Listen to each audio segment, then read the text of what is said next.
MTA International, reaching the corners of the earth.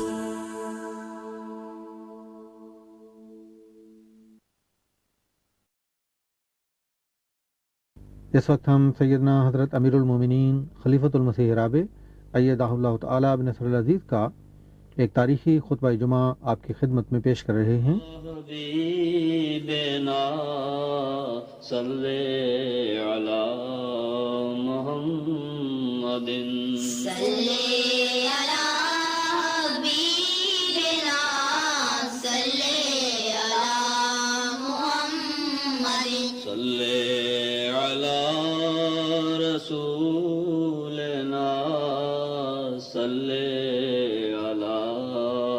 محمد صلی علی رسولنا صلی علی محمد صلی علی محمد صلی علی محمد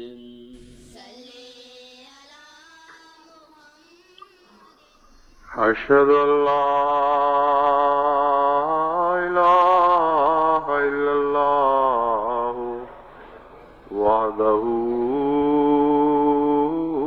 لا شریک له واشهد ان محمدا عبده ورسوله اما بعد فاعوذ بالله من الشیطان الرجیم بسم اللہ الرحمن الرحیم الحمد للہ رب العالمین الرحمن الرحیم مالک یوم الدین ایاک نعبد وإياك نستعين اهدنا الصراط المستقيم صراط الذين أنعمت عليهم غير المغضوب عليهم ولا الضالين۔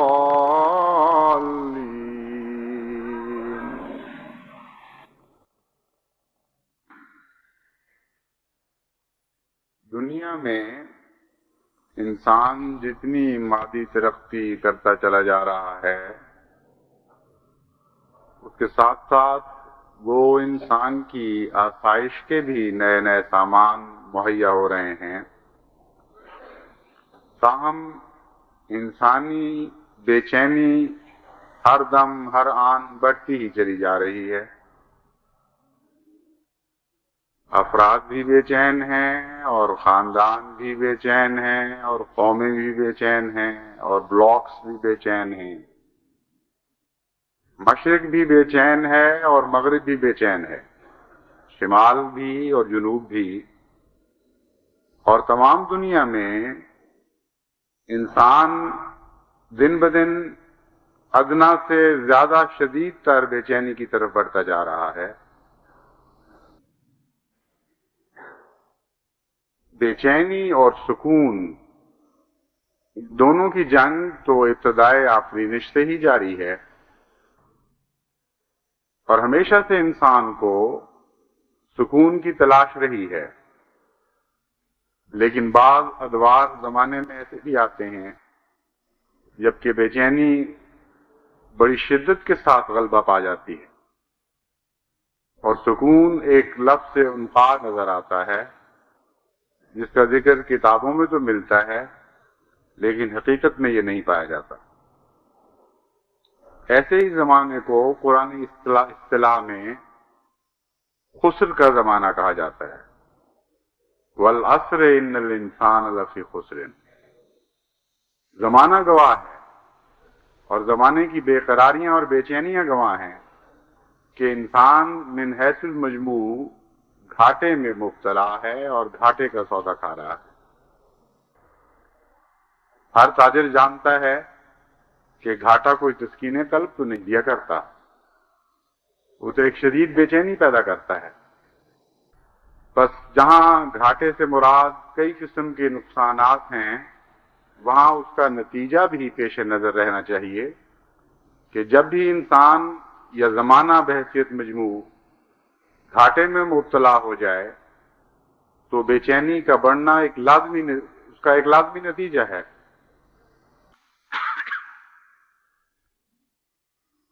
جماعت احمدیہ میں سے بھی اس زمانے کے حالات کا شکار ہو کر بہت سے دوست دعاؤں کے لیے خط لکھتے ہیں اور دل کی بے چینی کا اظہار کرتے ہیں اور بعض پوچھتے ہیں کہ اس کا علاج کیا ہے. اور بعض زیادہ حساس اور زمانے کی زیادہ فکر کرنے والے لوگوں کے لیے بے چین ہوتے ہیں اور ان کے لیے دعاؤں کے خط لکھتے ہیں. ابھی چند روز ہوئے ایک دوست نے خط لکھا کہ زمانے کی بے چینی سے میں اتنا بے قرار رہتا ہوں کہ میری راتوں کی نیند اڑ گئی ہے. ایسے بھی ہیں جن کو اللہ تعالیٰ نے ایک رحمت کا دل عطا کیا ہے، اپنے حالات درست بھی ہوں تو ماحول کے دکھ ان کو بے چین کر دیتے. اور حقیقی انسان کا یہی تصور ہے. حضرت صلی اللہ علیہ وآلہ وسلم کو اپنا دکھ تو کوئی نہیں تھا، لیکن ساری دنیا کے لیے بے چین تھے. یہی وہ اعلیٰ تصور ہے انسانیت کا جو قرآن کریم پیش کرتا ہے. تو سوال یہ ہے کہ اس بے چینی کا علاج ہے کیا؟ قرآن کریم نے اس کا کیا تصور پیش کیا ہے اور مختلف انسانی فلسفیوں اور اہل فکر نے اس کا کیا حل تجویز کیا ہے؟ جہاں تک انسانوں میں سے اہل فکر اور سوچ بچار کا جذبہ رکھنے والے انسانوں کا تعلق ہے، ان میں جو گہری نظر رکھتے تھے انہوں نے اس کا یہ حل پیش کیا کہ انسان اپنی تمناؤں سے آزاد ہو جائے، ایک ایسا دل پیدا کرے جس میں کوئی خواہش باقی نہ رہے. اور جب انسان کو یہ حاصل ہو جائے تو لازماً اسے سکون مل جاتا ہے اور طمانینت حاصل ہو جاتی ہے. چنانچہ بہت سے مذاہب کی بنیاد اس فلسفے پر رکھی گئی. بدھ مت یا جین مت یا اور اس قسم کے بعض مذاہب ہیں جن کا نقطہ ارتکاب یہ ہے، جہاں سے آگے سارا فلسفہ پھوٹتا ہے کہ انسان اگر تمناؤں سے آزاد ہو جائے تو اسے تسکین قلب میسر آ جائے گی. ایک دفعہ حضرت خلیفۃ المسیح اول رضی اللہ تعالیٰ عنہ کشمیر میں سیر کے لیے جا رہے تھے، جن دنوں میں وہ کشمیر میں مہاراجہ کے ملازم تھے. اس سیر کے دوران جو پہلے بھی کیا کرتے تھے، وہ بسا اوقات ایک ایسے فقیر کو دیکھا کرتے تھے جس کے پاس کچھ بھی نہیں تھا، اور وہ اکثر بے چین اور بے قرار نظر آیا کرتا تھا. ایک دن جب وہ سیر کو نکلے، اسی فقیر کو دیکھا کہ وہ بہت ہی خوش ہے اور چھلانگیں لگا رہا ہے. آپ نے اس سے پوچھا کہ سائیں، تمہیں آج کیا میسر آ گیا کہ تم اتنا خوش ہو؟ اس نے کہا جس کو سب کچھ مل جائے وہ خوش کیوں نہ ہو؟ حضرت خلیفۃ المسیح اول نے پوچھا کہ کل بھی جیسے تم ننگے تھے آج بھی ویسے ہی ننگے ہو، جیسی کل لنگوٹی تمہارے پاس تھی ویسی آج بھی ہے، مجھے تو کوئی زائد چیز نظر نہیں آ رہی جو تمہیں مل گئی ہو. انہوں نے کہا آپ نہیں جانتے، آج میں اس مقام پہ پہنچ گیا ہوں کہ میری مراد کوئی نہیں رہی، اور جدی مراد کوئی نہ ہوئے وہ پوریاں ہی پوریاں. یہ اس نے پنجابی میں جواب دیا کہ جب دل میں تمنا ہی باقی نہ رہے تو پھر پوری ہی پوری ہے، پھر بڑا تسکین، انسان بہت تسکین حاصل کر لیتا ہے۔ غالب نے بھی اسی فلسفے کو اپنے ایک شعر میں بیان کیا کہ تجھ کو ہو گر یقین اجابت دعا نہ مانگ، یعنی بغیر یک دل بے مدعا نہ مانگ۔ اگر تمہیں یقین ہو جائے کہ یہ خاص لمحہ ہے قبولیت کا، تو پھر کوئی دعا نہ مانگو سوائے اس دعا کے کہ اے خدا ایسا دل عطا کر جس میں کوئی مدعا باقی نہ رہے۔ یہ دل تمہیں مل جائے تو تسکین ہی تسکین ہے۔ ایک یہ بھی فلسفہ ہے جس نے بہت سے انسانوں کو ایک ایسے سکون کی تلاش میں مبتلا کر دیا اور آج بھی کر رکھا ہے جو ہمیشہ ان سے گریزاں رہتا ہے، کیونکہ ایسا دل جو بے مدعا کے ہو یہ پیدا ہونا ممکن نہیں۔ ایسا کامل گریز سوسائٹی سے کہ جس کے نتیجے میں کوئی تمنا باقی نہ رہے، اسی کا دوسرا نام موت ہے۔ اور موت کے سوا یہ مقصد انسان کو حاصل ہو ہی نہیں سکتا۔ اور اگر ایسا دل ہو جس میں مدعا نہ رہے اور سوسائٹی بے قرار ہو اور وہ دل اس کی بے چینی محسوس نہ کرے، تو ایسے دل سے تو نہ دل ہونا بہتر ہے۔ کیونکہ جو انسان اس طرح سوسائٹی سے کٹ جائے کہ اس کے دکھ اور غم میں شریک ہی نہ رہے، وہ انسان تو انسان کہلانے کا مستحق بھی نہیں رہتا۔ اس لیے قرآن کریم اگرچہ یہ فلسفہ بظاہر بڑا دیدہ زیب معلوم ہوتا ہے اور بعض فقیر اس فلسفے کو پا کر ناچتے بھی دیکھے جاتے ہیں، مگر قرآن کریم اس کو کلیتاً رد کر دیتا ہے۔ ایسا کوئی تصور سارے قرآن میں آپ کو نہیں ملے گا کہ یہ تعلیم دی گئی ہو کہ تم تمناؤں سے آزاد ہو جاؤ۔ ہاں، تمناؤں سے آزاد ہونے کی بجائے، یعنی تمناؤں سے اس طرح آزاد ہونے کی بجائے کہ کوئی تمنا نہ رہے، قرآن کریم ایک ایسی راہ تجویز کرتا ہے جس کے نتیجے میں تمنائیں مغلوب ہو جاتی ہیں اور وہ انسان کی مالک نہیں رہتی بلکہ انسان ان کا مالک بن جاتا ہے۔ وہ انسان کو اپنا غلام نہیں بنا کے رکھتی بلکہ انسان کی غلام بن جاتی ہیں اور اس کے پیچھے پیچھے چلتی ہیں۔ وہ کیسے حاصل ہو سکتا ہے؟ اس مضمون کا آغاز اس آیت سے شروع ہوتا ہے جس میں اللہ تعالیٰ بیان فرماتا ہے الا بذکر اللہ تطمئن القلوب، کہ خبردار اے سکون کے متلاشیو، تمہیں کہیں طمانینت نہیں ملے گی سوائے اس کے کہ اپنے رب کے ذکر میں محو ہو جاؤ اور اللہ کی یاد شروع کر دو۔ کیسے اللہ کی یاد سے طمانینت حاصل ہو، اس مضمون کو خدا تعالیٰ نے مختلف رنگ میں بیان فرمایا ہے اور اس کی بہت تفصیل قرآن کریم میں ملتی ہے۔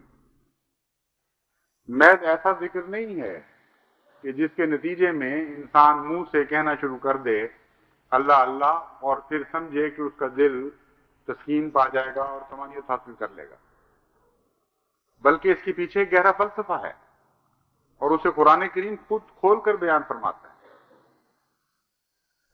ذکر الہی یا عبادت دراصل ایک ہی چیز کے دو نام ہیں، اور جب تک انسان خدا کا عبد نہ بنے اس وقت تک اس کو ذکر الہی کی توفیق ہی نہیں مل سکتی۔ ان دونوں چیزوں کا گہرا تعلق ہے، اور وہ ذکر الہی مراد ہے اس آیت میں جو عبد کا ذکر ہو، یعنی خدا کے ان بندوں کا ذکر ہو جن کو خدا تعالیٰ اپنی اصطلاح میں عبد شمار کرتا ہے۔ وہ کن کو شمار کرتا ہے؟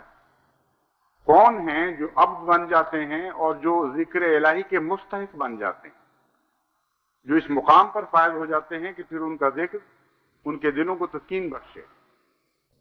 ان کے متعلق قرآن کریم فرماتا ہے کہ یہ وہ لوگ ہیں کہ جب یہ مر رہے ہوتے ہیں تو بستر مرگ پر ان کو یہ آواز سنائی دیتی ہے یا ایتھا النفس المطمئنۃ ارجعی الی ربک راضیۃ مرضیہ فادخلی فی عبادی وادخلی جنتی۔ کہ اے میرے بندو جو اس دنیا میں راضی ہو کر رہے مجھ سے، میں تمہیں یہ بتاتا ہوں کہ جب تم مجھ سے راضی ہو گئے تھے تو تم مرضیہ بھی بن گئے، یعنی میں تم سے راضی ہو گیا، اور اسی مقام کا نام عبد ہے، عبودیت ہے۔ فرمایا اس حالت کے بعد ہم تمہیں خوشخبری دیتے ہیں، فادخلی فی عبادی، اب تم حق رکھتے ہو کہ میرے بندے کہلاؤ، بس میرے بندوں کی صف میں داخل ہو جاؤ، وادخلی جنتی، اور جو کچھ میرے بندوں کا ہے وہ میرا ہے، اور جو میرا ہے وہ میرے بندوں کا ہے۔ راضیۃ مرضیہ میں یہ تصویر کھینچی گئی، بس میری جنتیں تمہاری جنتیں ہو گئیں۔ یہاں جنت کو الجنت نہیں کہا گیا، یہاں جنت کی کوئی باغوں والی تصویر نہیں کھینچی گئی، بلکہ جنتی کہا گیا کہ میری جنت میں داخل ہو جاؤ۔ یعنی اس سے بڑا جنت کا کوئی تصور نہیں کہ اللہ کی جنت میں داخل ہو، اور اس جنت کا دوسرا نام راضیۃ مرضیہ رکھا گیا کہ انسان اپنے رب سے راضی اور اللہ اس کے راضی ہونے کے نتیجے میں اس سے راضی ہو جائے۔ بس یہاں تمناؤں کو رد نہیں کیا گیا، تمناؤں کے رخ موڑے گئے ہیں، تمناؤں کی تربیت کی گئی ہے، اور تمناؤں کو ایسے رستے پر چلایا گیا ہے جس کے نتیجے میں تمنائیں بے چینی پیدا کرنے کی بجائے اطمینان پیدا کرنے لگ جاتی ہیں۔ یہ بہت عجیب مضمون ہے، اس کو دوسری جگہ خدا تعالیٰ اس طرح کھول کر بیان فرماتا ہے کہ دو قسم کے لوگ ہیں، ایک وہ ہیں جنہوں نے اپنی تمناؤں کو اپنا معبود بنا لیا اور ان کی پیروی کرتے ہیں، وہ ان کا آقا بن جاتی ہیں، ان کو لیے پھرتی ہیں جگہ جگہ در بدر، اور ایسے لوگوں کے لیے سکون کا پیدا ہونا ایک ایسا ناممکن کام، ایسی ناممکن بات ہے جس کا تصور ہی اس دنیا میں نہیں پایا جا سکتا۔ ایک حسابی حقیقت ہے کہ جن کی تمنائیں ان کا معبود بن جائیں ان کو اس دنیا میں کبھی اطمینان نصیب نہیں ہو سکتا۔ وہ حسابی حقیقت یہ ہے کہ تمناؤں اور حصول تمناؤں کی نسبت ہمیشہ قائم رہتی ہے، تمنائیں آگے بھاگتی ہیں اور حصول تمنا اس سے پیچھے رہ جاتا ہے، اور کبھی کوئی ایسا مقام نہیں آیا انسانی زندگی پر کہ اس کی تمنا پوری ہو کر آگے پھر کوئی تمنا باقی نہ رہی۔ ایک تمنا پوری ہو کر اگلی تمناؤں کے بچے پیدا کر دیتی، نئی تمنائیں اس کے سامنے آ کھڑی ہوتی، اور لامتناہی سفر ہے تمناؤں کی پیروی کا، جہاں ہر مقام پر بے چینی، ہر حصول ایک اور بے قراری پیدا کر دیتا ہے، اور حل من مزید کی جہنم کا جو نقشہ قرآن کریم نے کھینچا ہے وہ یہی نقشہ ہے۔ کوئی ایک بھی تو مقام ایسا نہیں جہاں انسان پہنچ کر یہ سمجھ لے کہ ہاں میں نے سب کچھ پا لیا اور مجھے چین نصیب ہو گیا۔ اس سے آگے اور مقام پیدا ہوتے ہیں، اس سے آگے اور مقام پیدا ہوتے ہیں، ایک وادی مانگتا ہے تو دوسری وادیاں منہ کھولے سامنے کھڑی ہو جاتی ہیں۔ اس کے برعکس کچھ وہ لوگ ہیں جو اپنے اللہ کو اپنی تمنا بنا لیتے ہیں، اور یہی معنی ہے لا الہ الا اللہ کا، اور اسی لیے حضور صلی اللہ علیہ وآلہ وسلم نے فرمایا کہ افضل الذکر لا الہ الا اللہ ہو۔ تم جس ذکر کی تلاش میں ہو جو تمہیں سکون بخشے گا، جو تمہاری طبیعتوں کو اطمینان عطا کرے گا، وہ ذکر تو اس فلسفے کا نام ہے کہ اللہ تمہارا الہ ہو جائے، یعنی تمہاری تمناؤں کا آخری مرکز اور سب سے بالا اور سب سے افضل خود خدا ہو جائے، یعنی اس سے بڑھ کر کوئی تمنا نہ رہے، اور جب خدا مطلوب ہو جائے تو ہر دوسری تمنا اس کے تابع ہو جائے گی۔ حضرت مسیح موعود علیہ الصلوۃ والسلام نے بھی اسی مضمون پہ روشنی ڈالی ہے مختلف جگہ، شعروں میں بھی اور نثر میں بھی۔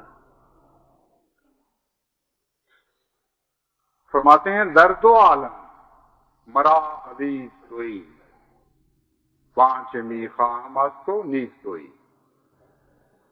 اے میرے آقا، میرا تو دونوں جہان میں تو ہی عزیز ہے، وانچے نی خواہم از تو نیز توئی، کہ تجھ سے میں کیا چاہتا ہوں وہ یہ کہ تیرے سوا میں کچھ اور نہیں چاہتا، مجھے تو مل جائے۔ لا الہ الا اللہ کی یہ تفسیر ہے کہ میری تمام الہ کہتے ہیں، جیسا کہ قرآن کریم نے دوسری جگہ استعمال فرمایا، خواہش کا آخری مقام الہ ہوتا ہے۔ کبھی وہ انسانی خواہش کا آخری مقام بن جاتا ہے، کبھی وہ خدا ہو جاتا ہے حقیقتاً جو اللہ ہے۔ تو فرمایا لا الہ الا اللہ، اگر اللہ تمہارا آخری مطلوب ہو جائے تو پھر تمہاری کوئی بھی خواہش تمہیں بے قرار نہیں رکھ سکتی، کیونکہ اسی کا نام ہے راضی ہو جانا۔ پیارے کی طرف سے پھر جو کچھ ملتا ہے وہ پیارا لگنے لگ جاتا ہے، کیونکہ پیارے ہاتھوں سے آیا ہے۔ پھر انسان یہ نہیں دیکھا کرتا کہ یہ کیا ہے، وہ پیارے کے ہاتھوں سے آئے ہوئے غم پر بھی راضی ہو جاتا ہے، اس کے ہاتھوں سے آئی ہوئی خوشی پہ بھی راضی ہو جاتا ہے۔ اور راضیتاً کا یہی معنی ہے کہ ہم نے تمہیں مختلف حالوں میں رکھا، تمہیں دکھ بھی تھے، تمہیں خوشیاں بھی تھیں، تم بیمار بھی ہوا کرتے تھے اور لوگوں کی طرح، تم شفا بھی پا جایا کرتے تھے، تمہیں مالی پریشانیاں بھی لاحق ہوتی تھیں اور تمہاری مالی پریشانیاں دور بھی ہو جاتی تھیں، لیکن اس ہر حالت میں تم مجھ سے راضی رہے۔ تم نے کبھی شکوہ نہیں کیا کہ اے خدا میں تو تیری عبادت کرتا ہوں، مجھے کیوں دکھ پہنچا ہے، میں کیوں بیمار ہوا، میرے بچے کیوں فوت ہوئے، میری بیوی کو کیوں نقصان پہنچا، کیوں میری جائیدادیں تباہ ہوئیں۔ یہ سارے حالات جس طرح دوسرے انسانوں پر گزرتے تھے، اے میرے بندے تجھ پر بھی گزرتے رہے۔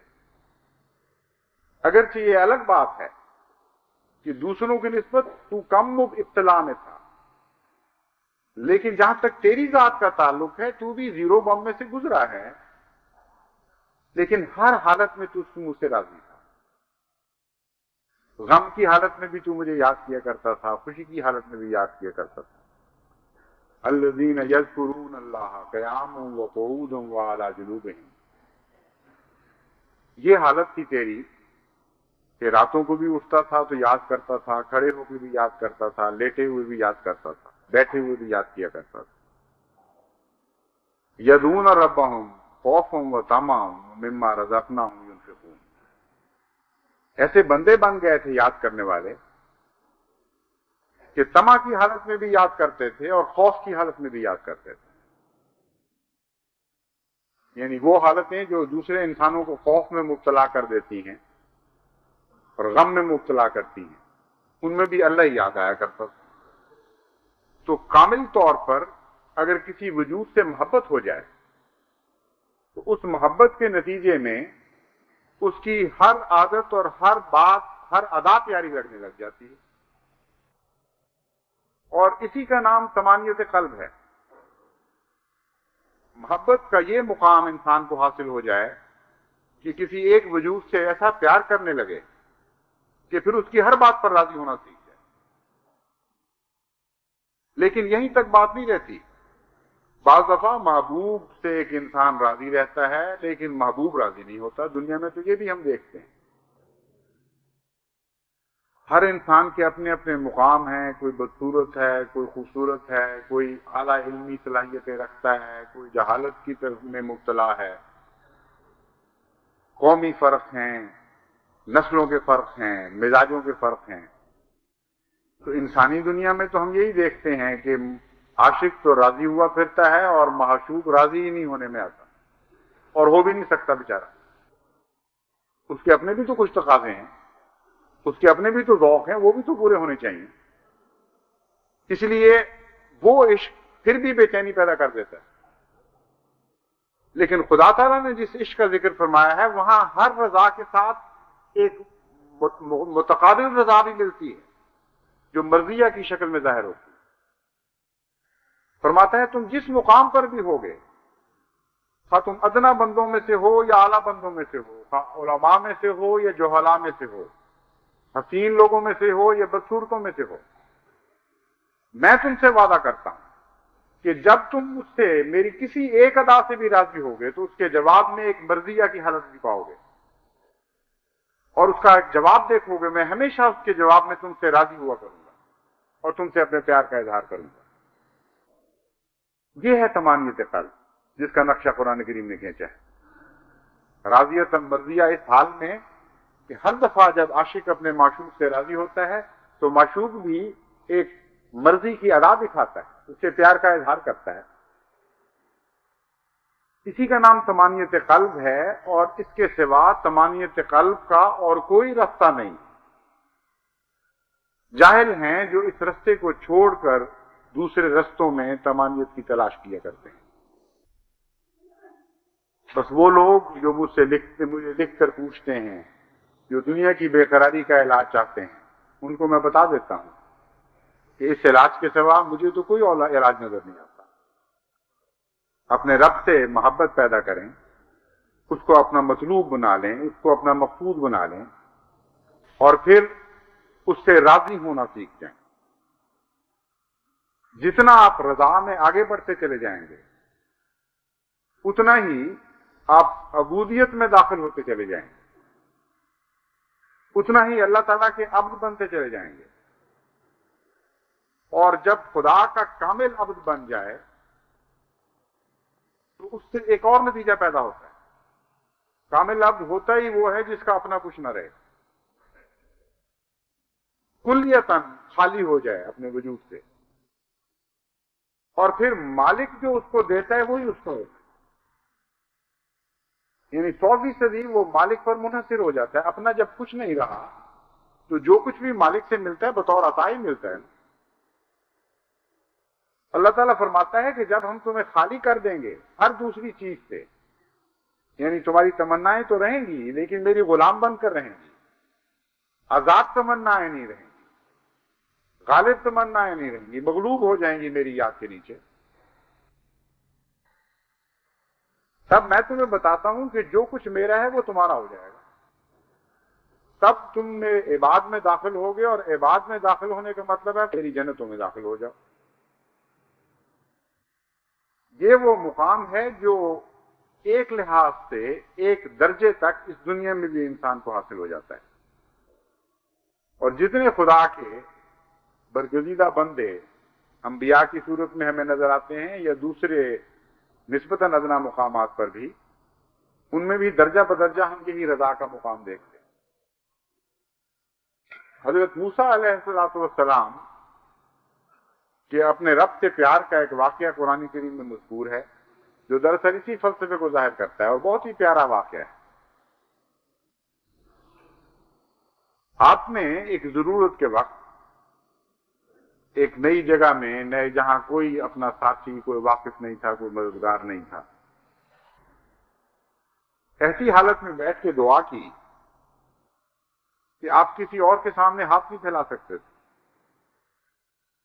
صرف اپنے رب سے مانگنا چاہتے تھے، اور اس کے سوا مانگنے کی عادت ہی کوئی نہیں، لیکن کوئی سہارا نہیں تھا۔ اپنے وطن سے نکل گئے تھے خوف کی وجہ سے، اور ایک نئی جو قوم میں جا کر سوچ رہے تھے کہ اب میں کیا کروں۔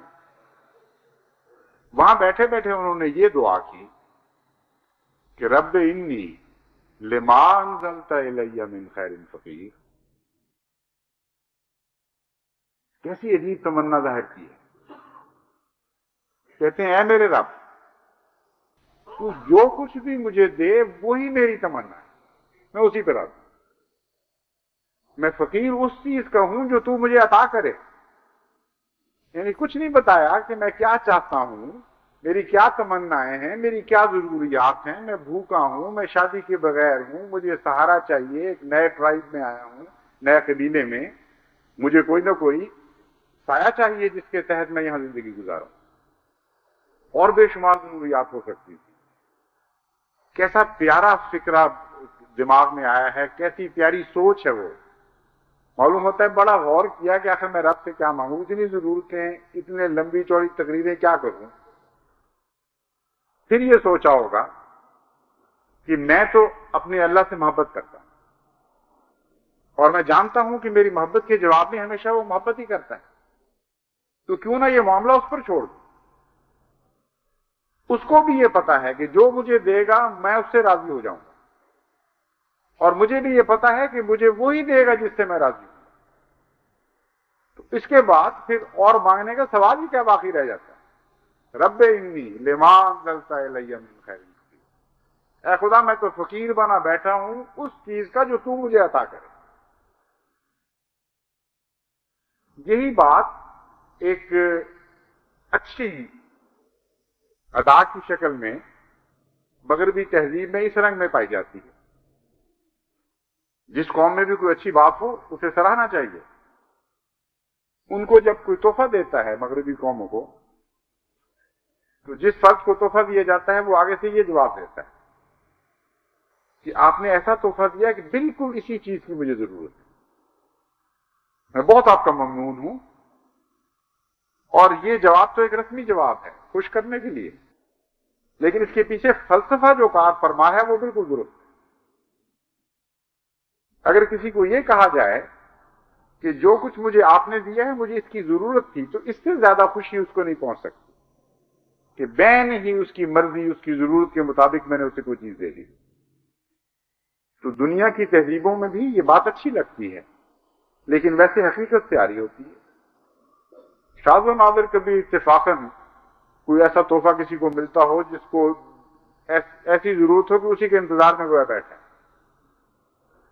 لیکن وہ یہ جانتے ہیں کہ تحفہ قبول کرنے کا اصل مزہ اور تحفہ دینے والے کے شکریہ کا بہترین اظہار یہی ہے کہ انسان کہے کہ مجھے اسی کی ضرورت تھی۔ لیکن حضرت موسیٰ علیہ السلام نے دیکھنے سے پہلے یہ فکرہ کہا ہے کہ خدا نے کیا دیا۔ وہ تو یہ جانتے تھے کہ میں اپنے رب سے ایسا پیار کرتا ہوں کہ یقیناً پوری سچائی کے ساتھ میں یہ کہہ سکتا ہوں کہ جو کچھ تیری طرف سے آئے گا مجھے اس کی ضرورت ہے، میں اس کا فقیر بنا بیٹھا ہوں۔ پس جب انسان کسی سے ایسی محبت کرے کہ اس کی ہر عطا اس کی ضرورت بن چکی ہو، گویا اسی کے انتظار میں بیٹھا تھا، تو ہر تمنا پوری ہوئی کہ نہ ہوئی؟ اور کوئی تمنا ماری نہیں جا رہی یہاں، ایسی تعلیم نہیں دی جا رہی جو انسانی فطرت کے خلاف ہے کہ تمناؤں سے عاری ہو جاؤ۔ یہ فرمایا جا رہا ہے کہ تمناؤں کو مغلوب کر دو ایک اعلیٰ تمنا کے، اللہ کے ہو جاؤ تو تمہیں ہر دوسرے سے آزادی نصیب ہو جائے گی۔ مرد آزاد کا اس سے بہتر کوئی تصور نہیں کہ رب کے غلامی کے بعد ہر دوسری غلامی سے انسان آزاد ہو جائے، اس کی تمنا کے بعد ہر دوسری تمنا سے انسان آزاد ہو جائے۔ اور اس کے بغیر ہو ہی نہیں سکتی آزادی، جب تک تمناؤں کو ایک اعلیٰ تمنا سے مغلوب نہ کیا جائے انسان بغیر تمنا کی زندگی نہیں گزار سکتا۔ اللہ تعالیٰ ہمیں توفیق عطا فرمائے کہ ہم قرآنی فلسفے کے مطابق تمانیت قلب حاصل کریں، اور اللہ تعالیٰ ہمیں توفیق عطا فرمائے کہ اس زندہ جاوید فلسفے کو ساری دنیا میں پھیلا دیں، اور تمام دنیا کی بے چینی ذکر الہی کی اس مفہوم کے ساتھ دور کریں جس کو قرآن کریم میں پیش فرمایا۔